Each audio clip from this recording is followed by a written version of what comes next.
When numbers turn cold, the truth behind a business gradually comes to light. A company never collapses overnight. The signs of decline always emerge early. It's just a matter of whether anyone is sharp enough to notice them. Johnny Depp is not only a legendary actor, but also an investor with a keen vision. Beyond the spotlight, he has spent years observing and funding businesses with long-term value. Not companies that chase profit at all costs, but brands that truly put their heart into every product.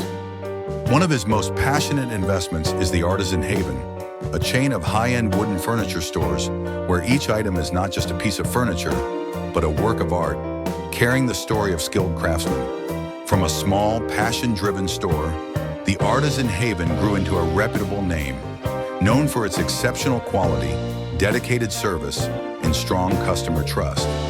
But Johnny knew that nothing lasts forever unless it is carefully preserved. And then, the first signs of change appeared. Business reports from recent months began showing irregularities. Revenue was declining, even though the market remained stable. Negative customer feedback poured in. Complaints about unexplained price hikes, deteriorating product quality, and a noticeable drop in service standards. But what truly worried Johnny was the sudden departure of many veteran employees. A company can face short-term financial struggles, but when longtime employees start leaving one by one, it can only mean there is something seriously wrong within. Yet reports from Edgar Sullivan, the senior manager, remained suspiciously flawless. The numbers on paper seemed carefully polished, a picture of stability and steady growth. But Johnny understood, data can be manipulated, while customer experience cannot be faked. He couldn't just sit back and trust the neatly presented reports. It was time to find the answers himself, but not as a powerful shareholder, as an ordinary customer. The night before his investigation, Johnny looked at himself in the mirror. The glamorous Johnny Depp, known for his tailored suits and the dazzling lights of Hollywood, would have to disappear, at least for now. He put on a worn brown leather jacket, a simple black t-shirt, and faded jeans. He topped it off with a baseball cap and a pair of sunglasses. No one would recognize Johnny Depp. He would simply be an average middle-aged man walking into the store, looking to buy a piece of wooden furniture. He knew that the truth can only be seen when one steps away from the top and quietly observes from below. But what he was about to witness would be far worse than he had imagined. But when a business loses its soul, what remains? The atmosphere inside the Artisan Haven in the city center no longer carried its familiar warmth. As Johnny stepped through the glass doors, a heavy and unfamiliar feeling settled over him. This store was once the pride of the entire chain, a place where anyone walking in could immediately sense the rich aroma of natural wood, the warm greetings from staff, and the passion infused into every crafted piece.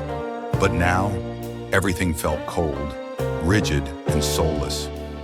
The once pristine display shelves were now coated in a thin layer of dust, and some furniture pieces bore visible scratches. Yet they were still sold at exorbitant prices. Employees moved hastily, their faces exhausted and indifferent. No one smiled at customers. Gone were the friendly conversations introducing the craftsmanship behind each piece. From across the store, Johnny noticed a young couple examining the price of a small wooden table. They exchanged hushed words, disappointment evident in their expressions. It was $250 last month. Why is it $500 now? They must have changed the pricing policy. The young man sighed, then gently pulled his girlfriend toward the exit. Johnny narrowed his eyes. A business may increase prices when necessary, but if customers don't understand why, they will never return. He continued walking slowly, observing every detail. And then a weak voice broke his train of thought. Please, I've saved up for months to buy this gift for my mother. Don't raise the price. Johnny turned around. At the cash register, an elderly man with silver hair clutched a beautifully carved wooden box, his hands trembling slightly. Opposite him stood Edgar Sullivan, the store's manager, his lips curled into a smug half-smile. Sorry, the price today is $200. It's no longer $90 like it was yesterday. The old man froze. But they promised to keep the price for me. Edgar shrugged, utterly indifferent. Policies have changed. If you don't like it, you can shop elsewhere. The entire store fell into a chilling silence. Johnny clenched his fist. He understood exactly what was happening. This was no longer a business built on dedication and trust. The Artisan Haven had become nothing more than a cold, profit-driven machine where integrity was crushed under greed. His gaze shifted from the elderly man's wounded eyes to Edgar, still standing there, calm, as if he had said nothing out of the ordinary. A slow-burning anger ignited within Johnny's chest. He could not stand still and watch this happen for even another second. He stepped forward, and the real battle was about to begin. When justice needs to be served, silence becomes complicity. Johnny Depp stood in the middle of the store, his piercing gaze scanning every detail of the unfolding scene. The old man still stood frozen, his trembling hands gripping the wooden box as if afraid it would be snatched away from him at any moment. "And Edgar Sullivan?" he sneered, his eyes brimming with arrogance. No one spoke. The weight of tension in the store was unbearable, but Johnny was not one to remain a bystander. He took a step forward, his voice deep but steady. "Excuse me, can I help with something?" Edgar snapped his head around, eyes narrowing in irritation. "This is a private transaction. You have no right to interfere." Johnny smirked, a cold, unsettling smirk. "I'll buy the box. At its original price, $90. Johnny's words landed like a slap across Edgar's face. A faint smirk flickered on Edgar's lips, but his eyes darkened with caution. "That's not possible." Johnny slowly removed his sunglasses, locking eyes with Edgar. He was no longer just a random customer. "I am Johnny Depp, and I am the largest shareholder of this store." The store froze in time. Edgar's face drained of color. Every lie will one day be exposed, and today is that day. Edgar swallowed hard, trying to keep his composure, but beads of sweat had already begun to form on his forehead. I was just following company policy." Johnny crossed his arms, his gaze as sharp as a blade. "What kind of policy allows you to deceive customers? What kind of policy forces employees to work to exhaustion?" No one in the store dared to speak. Some employees exchanged uncertain glances. Perhaps this was the moment they had been waiting for. Edgar swallowed again, his voice faltering. You can't fire me immediately." Johnny didn't smile. He didn't hesitate. "I don't need to wait another second." He paused briefly, then firmly declared, "You're fired." The entire store fell into absolute silence. Some employees widened their eyes as if they couldn't believe what they had just heard. Others let out quiet sighs of relief, like a heavy burden had just been lifted off their shoulders. And Edgar? He stood frozen in place. His entire scheme had crumbled with just one sentence. But Johnny knew this was only the beginning. When everything falls apart, it's time to rebuild from the ground up. Firing one corrupt manager wouldn't be enough to fix an entire system. Johnny Depp knew that well. Edgar Sullivan was gone from Artisan Haven, but the damage he left behind still remained. A store that was once a symbol of pride had become a mere shadow of itself. Employees worked in fear, customers walked in hesitantly, or worse, they walked away without even giving the place a second glance. Johnny stood in the center of the store, taking a deep breath. He could feel the weight in the air. There were no more cheerful conversations between staff and customers. No more passionate discussions about craftsmanship and design. Instead, there was doubt. There was exhaustion. Everyone seemed to be waiting for something, a miracle or real change.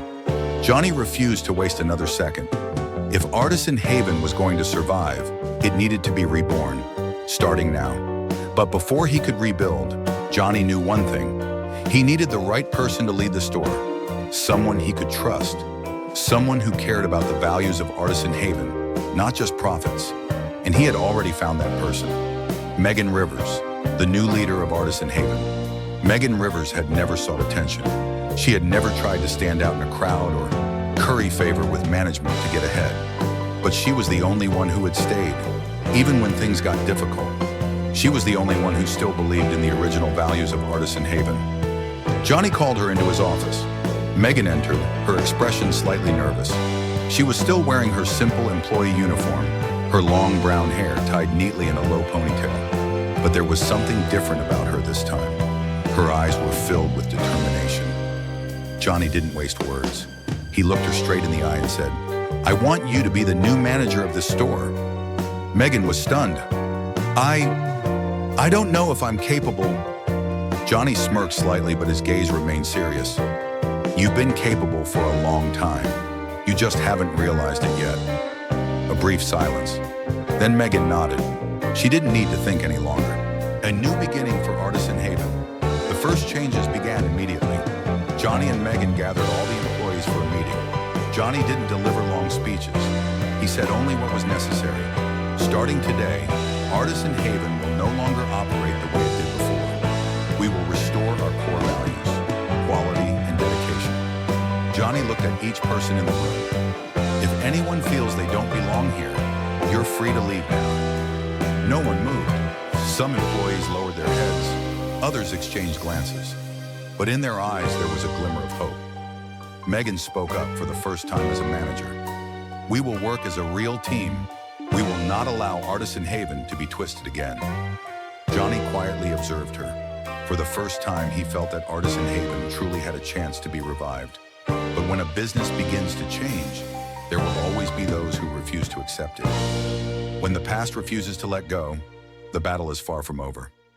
Edgar Sullivan was not the type to admit defeat. Being fired from Artisan Haven wasn't the end for him. In his mind, he wasn't the loser. No, he was the victim. And Johnny Depp was the one who had stolen everything from him. Fueled by resentment, Edgar made a bold decision. If he couldn't control Artisan Haven, he would destroy it. The rise of Sullivan Craft, a new name, the same old tricks. 3 weeks after his dismissal, a new store appeared right across from Artisan Haven. Sullivan Craft, a new name, a new appearance. But Johnny knew it was all the same.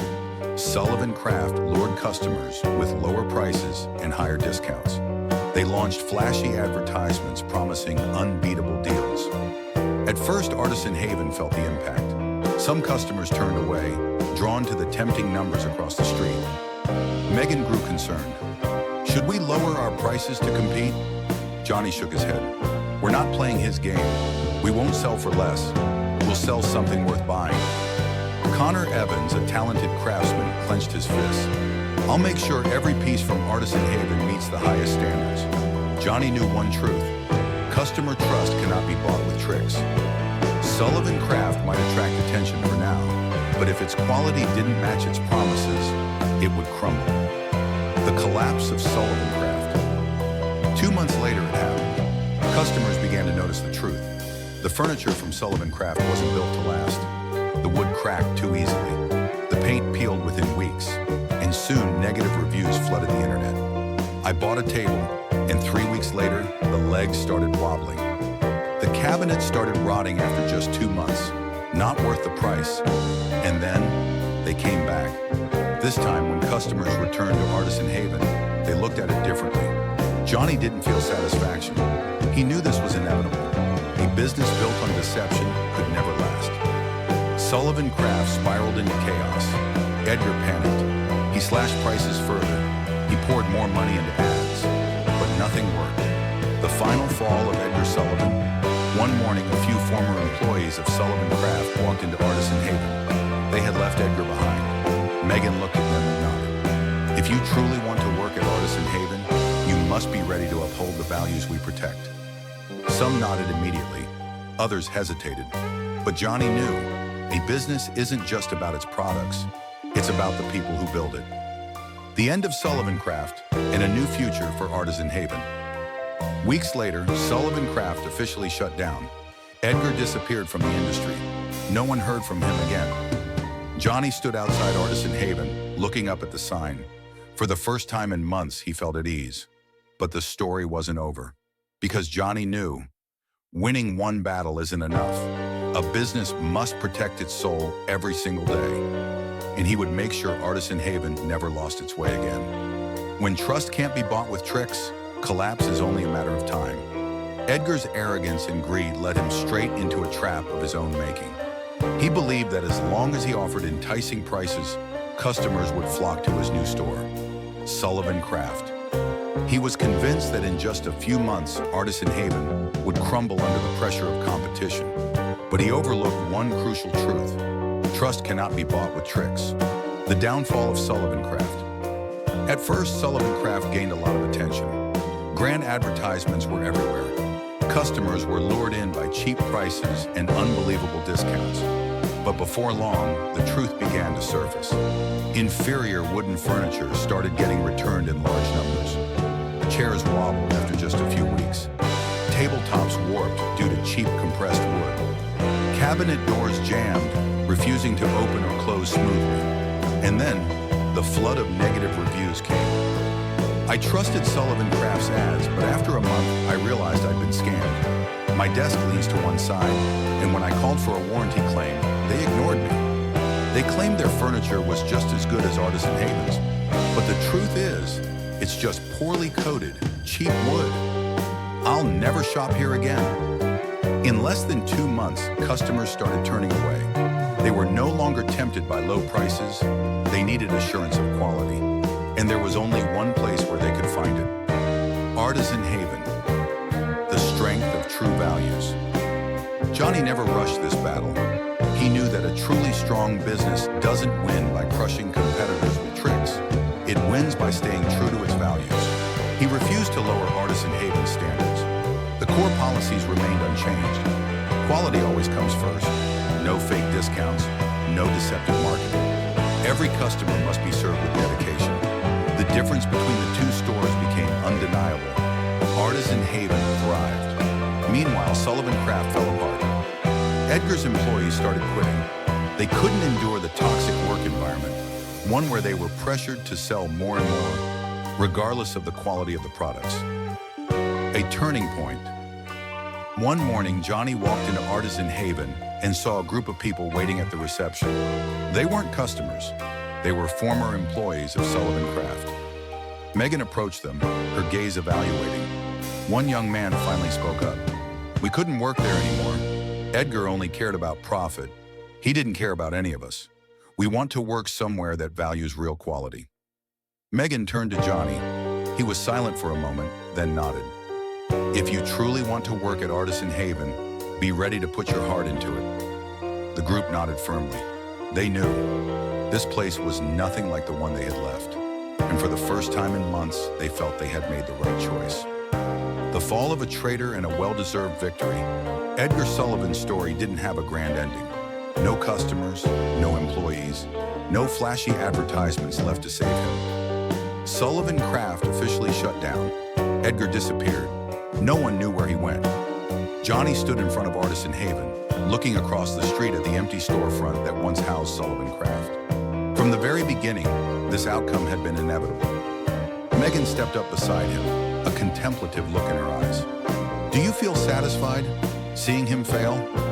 Johnny shook his head. His failure was his own doing. "I don't need to feel satisfied, because what matters is that Artisan Haven has reclaimed what belongs to it." Megan was silent for a moment, then smiled. "So, Artisan Haven is truly back." Johnny nodded, but he knew his work wasn't finished yet. Because a business doesn't just need to win once, it needs to defend its victory every single day. And Johnny would make sure Artisan Haven never lost its soul again.